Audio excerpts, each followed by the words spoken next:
दोस्तों, आज जो आप अपनी जेब में $100 का नोट रखते हो, उसकी पावर सिर्फ अमेरिका की वजह से नहीं है। उसके पीछे है हिस्ट्री, वॉर्स, एम्पायर्स और ग्लोबल कंट्रोल का एक पूरा सिस्टम। और सवाल ये है, क्या ये सिस्टम हमेशा चलेगा या हम एक नए ग्लोबल ऑर्डर की तरफ जा रहे हैं? नमस्कार दोस्तों, मैं हूं नितिन और आप देख रहे हो नीट टी एंड नंबर्स, जहां हम सिंपल इंग्लिश में समझते हैं मनी, मार्केट्स और मैक्रो इकोनॉमिक्स। यहाँ कोई हाइप नहीं, सिर्फ लॉजिक, हिस्ट्री और डेटा। अगर आपको फाइनेंस, इन्वेस्टिंग और ग्लोबल इकोनॉमी समझनी है तो लाइक दबाना, सब्सक्राइब करना और बेल आइकॉन जरूर प्रेस करना, क्योंकि ऐसी वीडियोस आगे और आने वाली हैं। चलिए थोड़ा पीछे जाते हैं। रोमन एम्पायर के टाइम पर दुनिया की मोस्ट पावरफुल करेंसी थी रोमन डेनारियस। जब तक रोमन एम्पायर स्ट्रांग था, उसकी करेंसी ट्रस्टेड थी।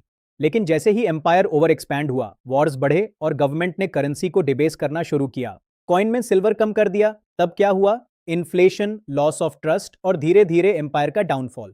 करेंसी की स्ट्रेंथ डायरेक्टली एम्पायर की स्ट्रेंथ से जुड़ी होती है। अब फास्ट फॉरवर्ड करते हैं वर्ल्ड वॉर 2 के बाद। यूरोप डिस्ट्रॉयड था, अमेरिका इंटैक्ट था, फैक्ट्रीज, गोल्ड, मिलिट्री पावर, सब कुछ। 1940 में आया ब्रेटन वुड्स सिस्टम, जहां यूएस डॉलर को गोल्ड से लिंक किया गया। वर्ल्ड बोला, डॉलर सेट्स गोल्ड और डॉलर बन गया ग्लोबल रिजर्व करेंसी। 1971 के बाद गोल्ड लिंक आता, लेकिन अमेरिका ने एक और मास्टर स्ट्रोक खेला, petro dollar system. Deal simple थी, ऑयल सिर्फ यूएस डॉलर में ट्रेड होगा और यूएस मिलिट्री मिडिल ईस्ट को सिक्योरिटी देगी।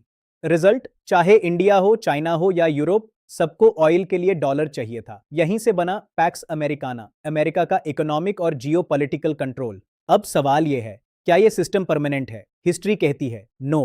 कुछ सिग्नल्स अब क्लियरली दिख रहे हैं, जो हमें मल्टीपोलर वर्ल्ड की तरफ ले जा रहे हैं। सऊदी अरेबिया अब सिर्फ डॉलर नहीं, अदर करेंसीज में भी ऑयल ट्रेड एक्सेप्ट कर रहा है। रशिया ने स्विफ्ट सिस्टम को बाईपास किया और अपने पेमेंट सिस्टम्स डेवलप किए। चाइना, रशिया, इवन इंडिया सब अग्रेसिवली गोल्ड रिजर्व्स बढ़ा रहे हैं। क्यों? क्योंकि गोल्ड किसी कंट्री का प्रॉमिस नहीं होता। हम एक मल्टीपोलर वर्ल्ड की तरफ जा रहे हैं। अब सबसे इंपॉर्टेंट सवाल, आप और मैं क्या करें? सिर्फ डोमेस्टिक मार्केट पर डिपेंड मत रहो। इंडिया ग्रोथ स्टोरी है, लेकिन ग्लोबल शॉक्स सबको अफेक्ट करते हैं। स्मार्ट ग्लोबल डाइवर्सिफिकेशन जरूरी है। यूएस मार्केट्स इनोवेशन का सेंटर है, S&P 500 और नास्डैक 100। एशिया फ्यूचर का ग्रोथ इंजन है, जापान और ताइवान सेमीकंडक्टर्स। ETF या म्यूचुअल फंड्स के थ्रू इन्वेस्ट किया जा सकता है। मैं पर्सनली मानता हूं 10-15% पोर्टफोलियो गोल्ड में होना चाहिए। गोल्ड प्रॉफिट के लिए नहीं, प्रोटेक्शन के लिए होता है अगेंस्ट करेंसी डिबेसमेंट और ग्लोबल क्राइसिस। रिस्क मैनेजमेंट सबसे जरूरी है। हाई इंटरेस्ट डेट क्लियर करो, क्रेडिट कार्ड, पर्सनल लोन पहले खत्म करो। नॉर्मल टाइम्स में 6 मंथ्स का फंड ठीक है, लेकिन वॉलेटाइल वर्ल्ड के लिए 9 मंथ्स का इमरजेंसी फंड रखो। कैश, सैंडन, peace of mind. History repeat नहीं होती, लेकिन राइम जरूर करती है। रोमन एम्पायर हो या PACS Americana, financial systems evolve होते हैं। स्मार्ट इन्वेस्टर वही है जो चेंज को समझ के अडेप्ट करे, न कि फियर में डिसीजन ले। अगर आपको ये वीडियो वैल्यूबल लगा हो तो लाइक करो, शेयर करो और नितिन एंड नंबर्स को सब्सक्राइब जरूर करो। ऐसी ही डीप डाइव फाइनेंस वीडियोस के लिए चैनल के साथ बने रहिए। जय हिंद, जय भारत।